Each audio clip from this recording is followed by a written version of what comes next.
Welcome to Creator Conversations, a monthly series where we sit down with top LinkedIn creators to talk about their challenges, triumphs, dreams, successes, and more. See what inspires them to create content and engage with communities around the world.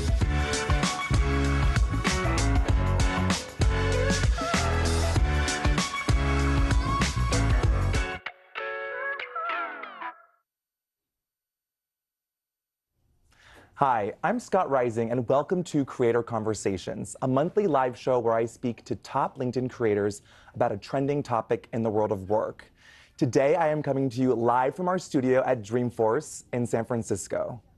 So Dreamforce is the largest software conference in the world. It's a can't-miss event for those of us in the B2B community, where some of the smartest and most creative minds come together to learn, connect, give back, and have fun. We are so proud to partner with Salesforce for this event. But before I start, I would love to hear where everyone is tuning in from. We will also be taking questions during the show, so feel free to drop them in the chat. Today, it's Creators on Creators as we dive into all things involving the creator economy. Seemingly out of nowhere, creators become a term that encapsulates everyone who makes content.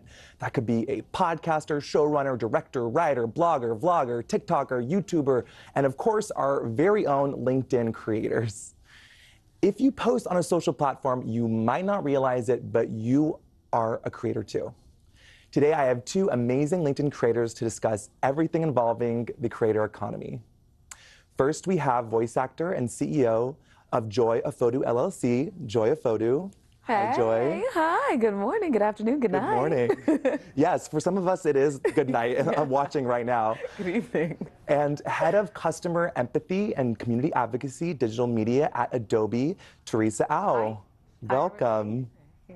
It's so great to have both of you. And to start us off, we're going to play a little video that Joy made with LinkedIn for a campaign earlier this year.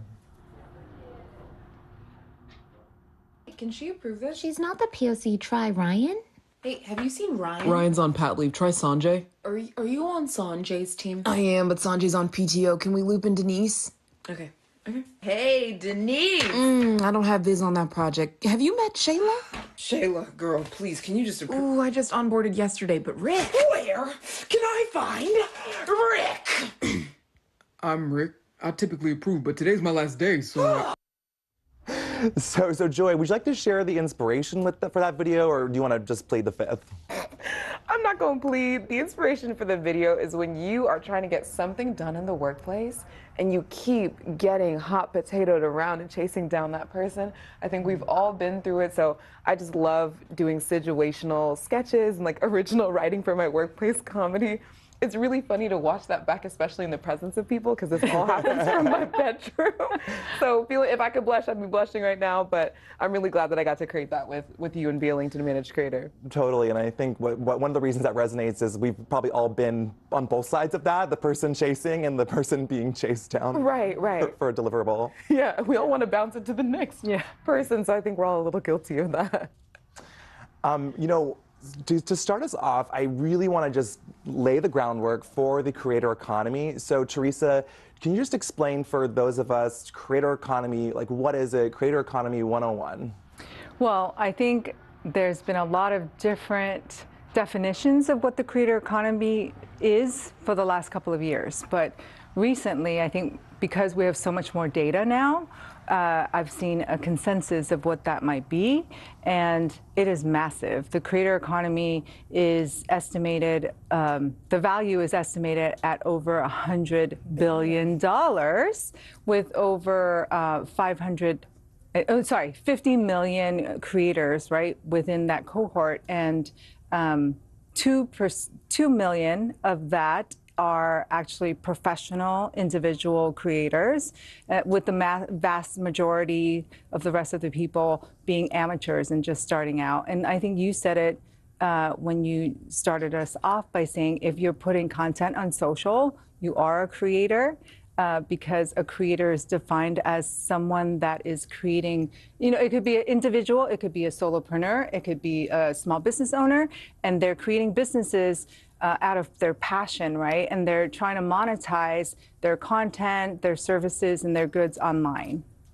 Yeah, and they're creating content for all of these platforms that then we are all consuming, and some of us just get paid to do it. And I'm sure a lot of people are really curious watching.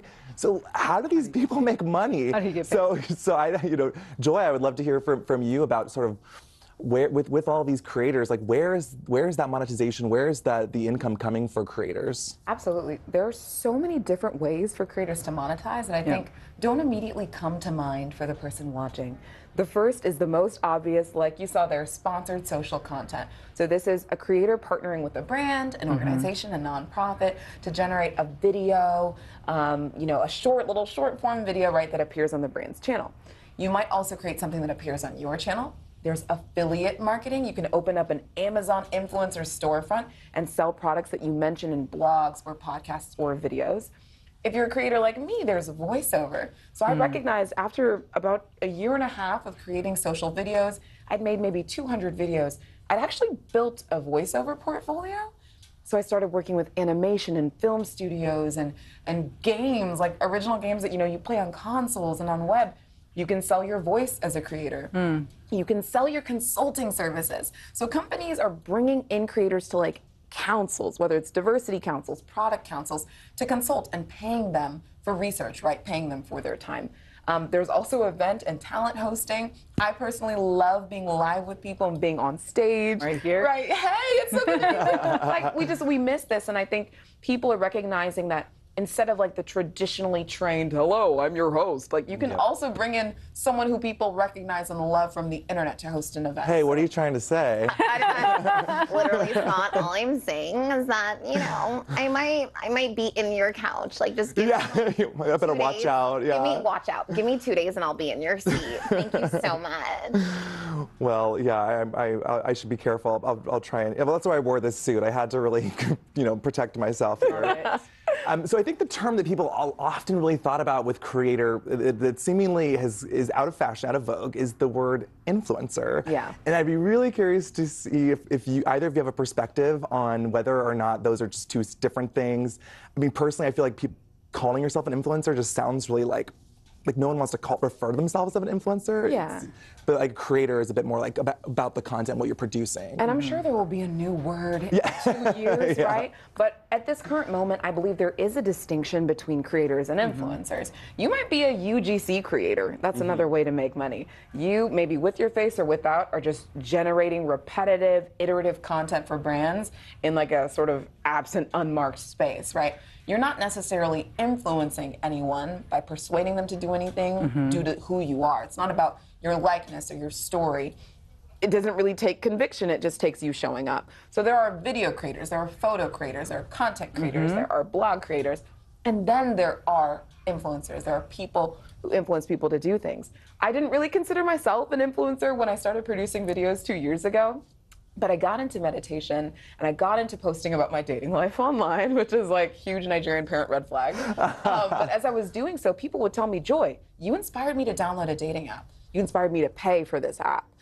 You are inspiring me to heal. I'm in the hospital, I'm listening to your meditation, and physical therapy is easier. And I'm like, whoa. So I'm not necessarily influencing, the direct like click purchase like when you go to Walmart or a store. But it's more so that you are influential, you're inspiring people to act. So not every creator is an influencer. Teresa, I don't know how you feel about that. So Adobe recently put out a study called Future of Creativity back in August, and we look at influencer as someone that has more than 5,000 followers, 5,000 plus, right? According to our study.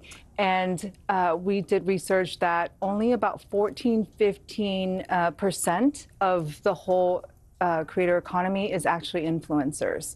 And influencers are people who are getting paid. They get a lot more payment than the creative, right? And and they spend a lot more time creating content, right? They spend about 15 hours per week, whereas a regular creator spends about 9 hours. So it takes dedication, much more time to become an influencer, and obviously the monetization part, right? Having brand partnerships and having different ways to monetize.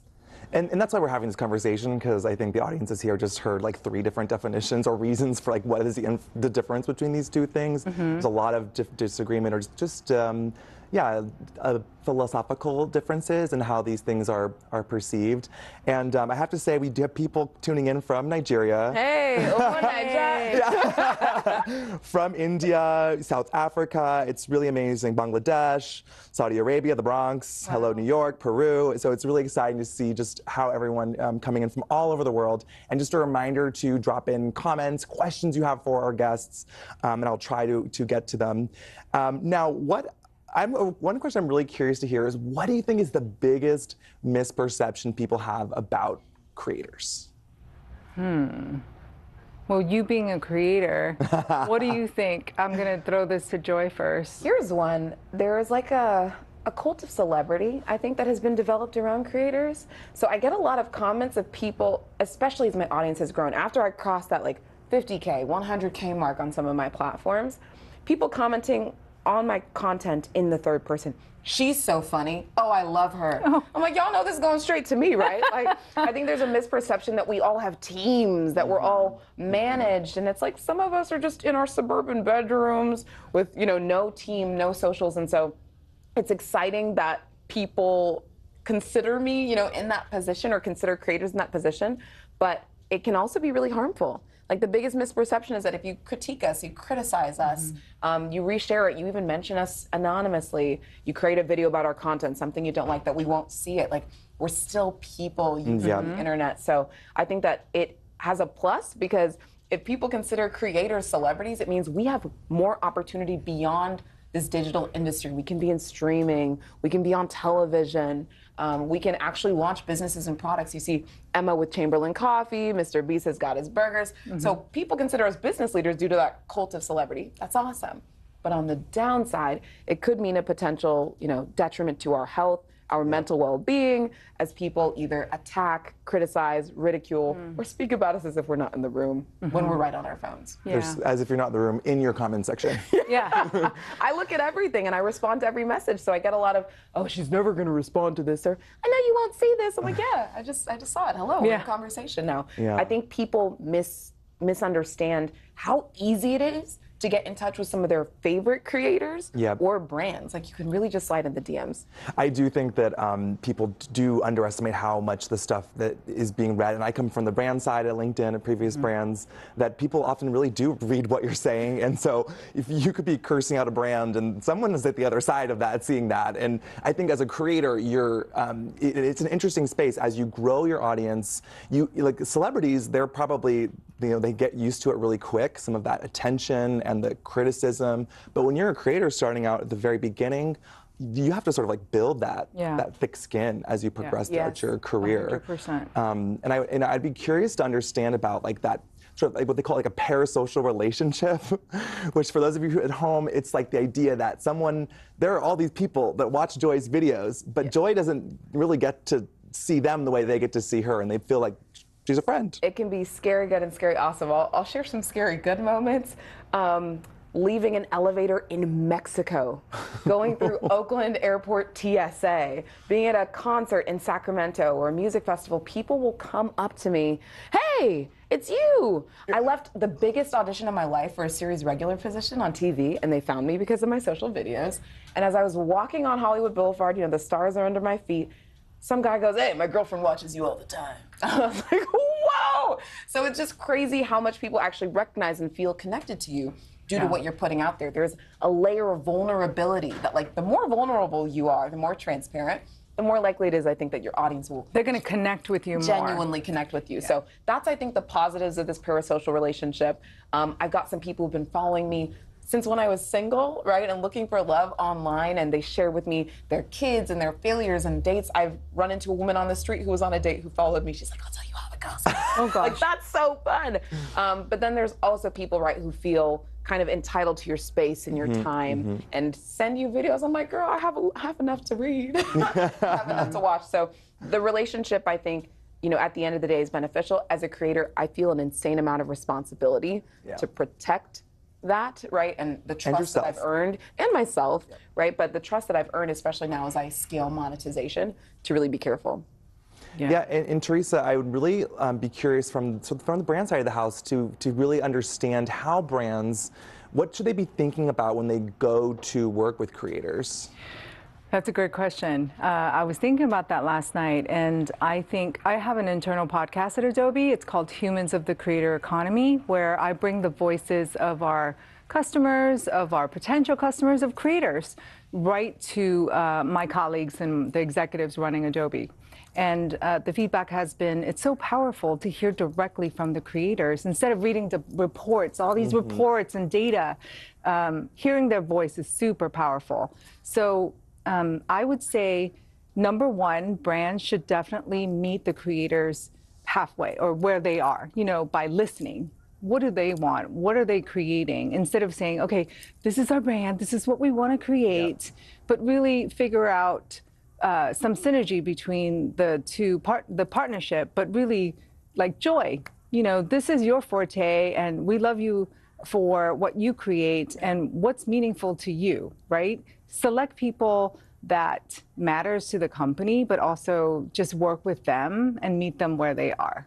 Like, I think that's number one. Yeah, well, you're wanting to work with this person for a reason. Yeah. So trust them that they know their audience, that they know the style, and see where your brand kind of fits into that. Right, right. I do want to go back to the question about the misconception about creators is reading the reports and doing some research.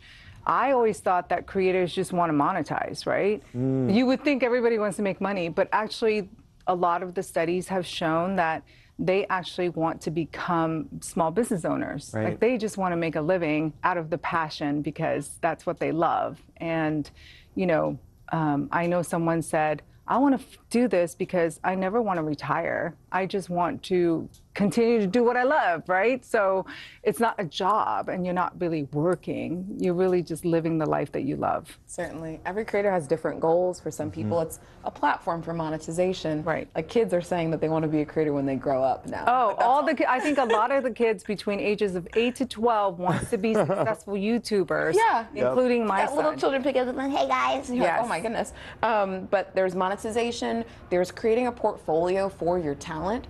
So there are a lot of actors, for example, that I run into who could not care less about doing like a Cheez-Its, type of deal, but they would really like to excel in Hollywood, and they're walking into audition rooms and being asked, how many followers do you have on social media? Right, so it's no longer necessarily about your trained talent, but about your earned and attracted following. So it does present an opportunity for models, for actors, for photographers, videographers to hop online, start creating social video, even if video isn't their traditional format, to go beyond monetization as a goal. And some people are lonely. It's a pandemic. Like, to sit alone and have your thoughts heard and validated by millions of people is a really exciting phenomenon. So She brings up a great point. I just did that to you. She. Well, I'm looking at Scott. Joy brings up a great point. I think people create, especially during the pandemic, out of either boredom or for their mental health. Connection. Yes, for sure. And they just wanted to show their craft, but definitely for their mental health. And I'm going to refer back to the study that we did recently, which says people who create are more positive. It actually brings them joy, right? And so they're actually in a good place in terms of mental health, the creators that are putting content out there on a regular basis. Yeah, especially people who have a full-time job that sort of just start doing this on the side and then either continue on the side or transition to full-time. It can be a really amazing creative outlet for a lot of people. And we do have a question from Chuck, who asks, is asking, well, for a friend, are 50-year-olds too irrelevant to jump into the creator economy? What's your take? Absolutely not. No, Chuck, come on. Chuck. I think one thing we've realized, right, is that as people are creating video, it's about human stories. So you mentioned there's $100 billion industry, right? Of the 100 billion, it's made up of 50 million people who self-identify as creators. You bet your bottom dollar, Chuck, they're not all 18 to 24s. It could be 50 million plus one, Chuck. Exactly. Yeah. So those 50-year-olds, 60-year-olds, 70, 80-year-olds, a lot of uncle content, grandma content, grandfather content, or just, hey, I'm single. You should check out a TikTok account called Empty Nesters. Like, it is never too late to begin. Ava DuVernay was 30 years old when she picked up a camera for the first time, and now she's an award-winning director. But this content will still resonate with younger people because it's about that human truth. There are some things that we know that encourage virality. So I mix my art and my comedy with a little bit of science when I'm producing. It's what you mentioned. Creators a bit more positive. Positive content trends highly. Extremely negative, fear-based content also trends highly. Think Don't do it. Don't do it. Think we don't need it. But think true crime. Think the pandemic, right? COVID. So we know positive, negative, and then just relatable. Yeah. When I post something that just plugs into, people say it's that little voice in your head that you don't say out loud, or the things that you think about but never share with anyone. If you can tap into that as a creator, it does not matter what your age is, it's going to resonate with people online. And people want to feel seen. And so with that relatable content, and I'm sure there are a lot of 50-year-old people, 50-year-old plus, who are looking for a way to feel seen. And from reading the report from Adobe, and we will drop that into the chat, one of the things that really surprised me, I think it said 14 or 17% of creators were actually Gen Z. Yes. So I think there's like a misperception, and half of that's because half of Gen Z is like under 10 years old, like they're pretty young. Yeah. But like what that means is there's a lot of millennials, there's a lot of Gen X, so there really is room for Some everyone. boomers. Yeah, and some Mostly millennials. boomers. Yes, and Gen Z. Yeah, and Gen X. Gen X. Yes. Yes. Well, I want to show a video that LinkedIn did with a creator from the brand perspective with another creator for LinkedIn's account, and then that's Emily. And so we'll just cue up that tape. Hi, Kelly. Hi, Kelly. Oh, hi, Chucky Sue. Oh, she's so cute. Such a cute hamster. Yeah, I know. Oh, say hi to Rocco, Elmo. Hello, Rocco. Yeah, so I think with that video, really trying to show what you're talking about, sort of like that relatability and how we can make people feel seen. And Teresa, and from the brand perspective, how do you take those goals that you're trying to accomplish as a brand and then use creators to articulate those goals? Well, we want to provide creativity for all. I don't know if you've heard of this tagline, but this is Adobe's North Star, one of them, and it so resonates with me because I think everyone's born creatively, right? And for example, my kid used to draw these amazing pictures and paint, and I don't remember what age, maybe around 5 or 6 is when he started saying, does this look like a cow though? I'm not sure. And they start questioning themselves, and external people start to question themselves. But our goal is actually providing tools and helping everyone to be able to create content, right? Especially now with the creator economy. So we recently launched Adobe Express, which can help anyone design. So I'm not a designer. I have used Adobe Express to do the thumbnails for my podcast internally, right? I can remove background, I can change fonts and colors. It makes it really easy because traditionally, Adobe's provided tools for the pros, C-pros, right? They're literally called pro, some of them, right? Right, yeah. With Photoshop, Lightroom, Premiere. So now Adobe Express can really help, my kid, my mom, myself, you. Well, you are a creator. Well, we're seeing brands like Adobe and TikTok and all these platforms too figure out how to democratize content creation. 100%. So one of the reasons that TikTok has been so successful is that it's a little photo studio in your hand, and it's really a really powerful way to produce content.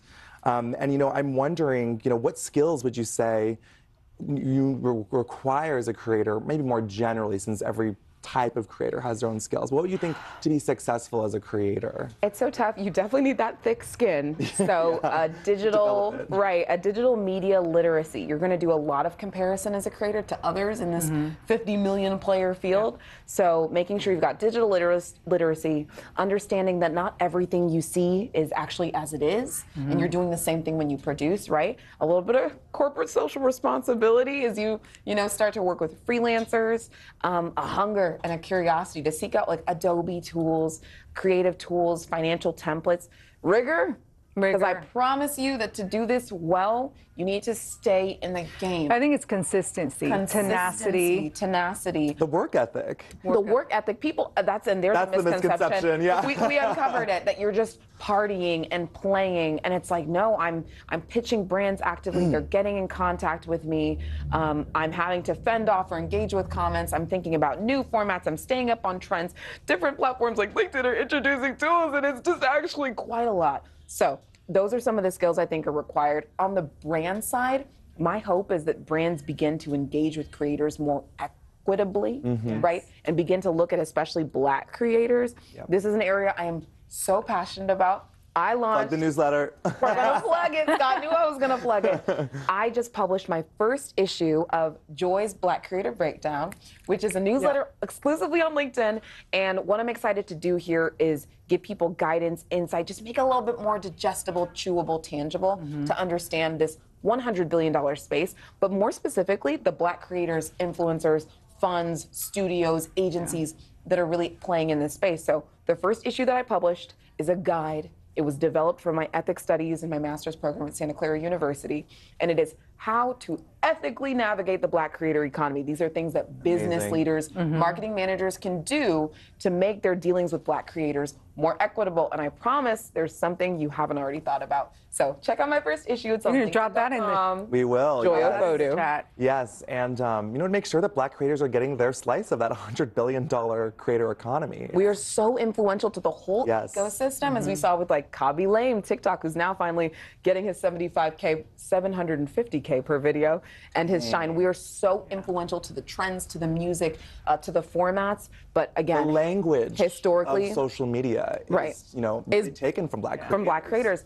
but historically underpaid, right? We are on the heels of Black women and Equal Pay Day, right, for women. So I think that it's going to be important for brands as they think about scaling their creator efforts, about generating original tools and studies to dig into this pay inequity and think about how they can treat Black creators better. Yeah, and I will second that with, I think any the AAPI community, because I'm Chinese American, also is underpaid.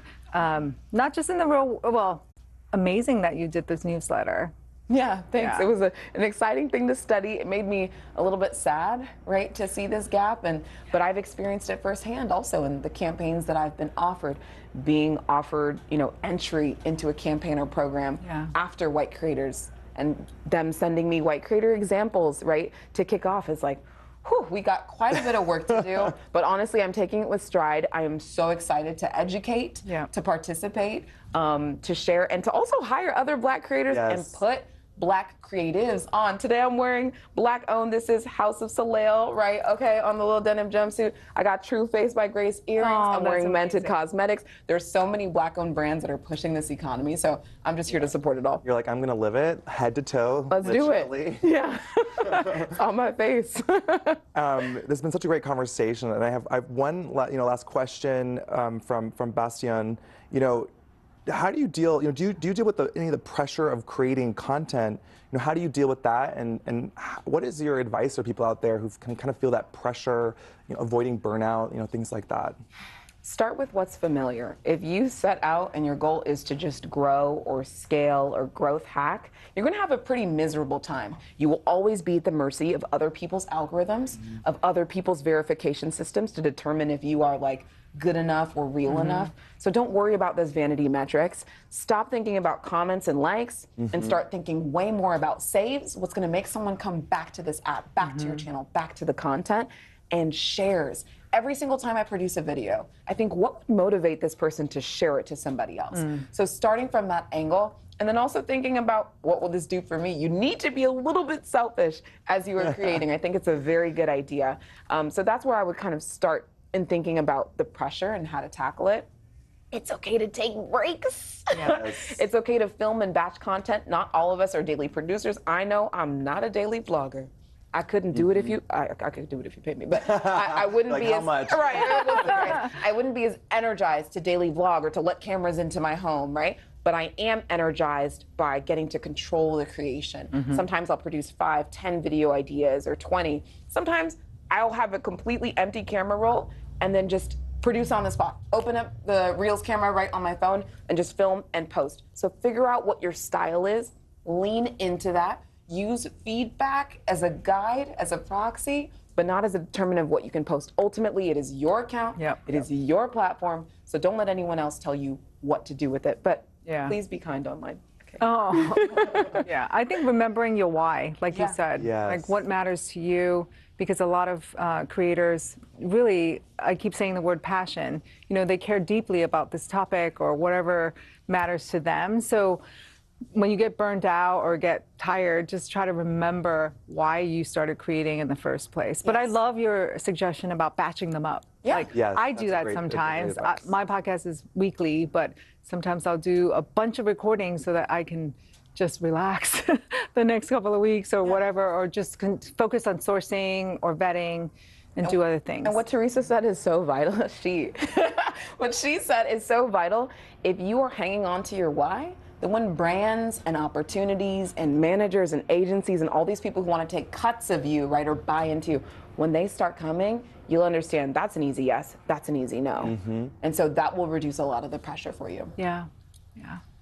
Yeah, and I really feel like creators need to be, don't be afraid to fail. And, and there's this misconception, I think, because there are overnight successes, especially with the way some of these algorithms are working. But for most creators, it really is like, you fail, you fail, you fail, you fail, something takes off, or something, a middling success. It's like really not, it's not a linear path.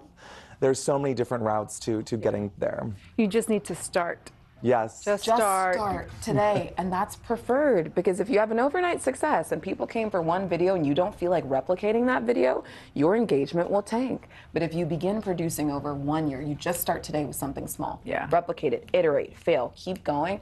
After 2 years, your growth is so much more sustainable and your audience is retained, as opposed to being an audience that came because grandpa said something funny and now they don't see grandpa anymore. Like, where'd grandpa go?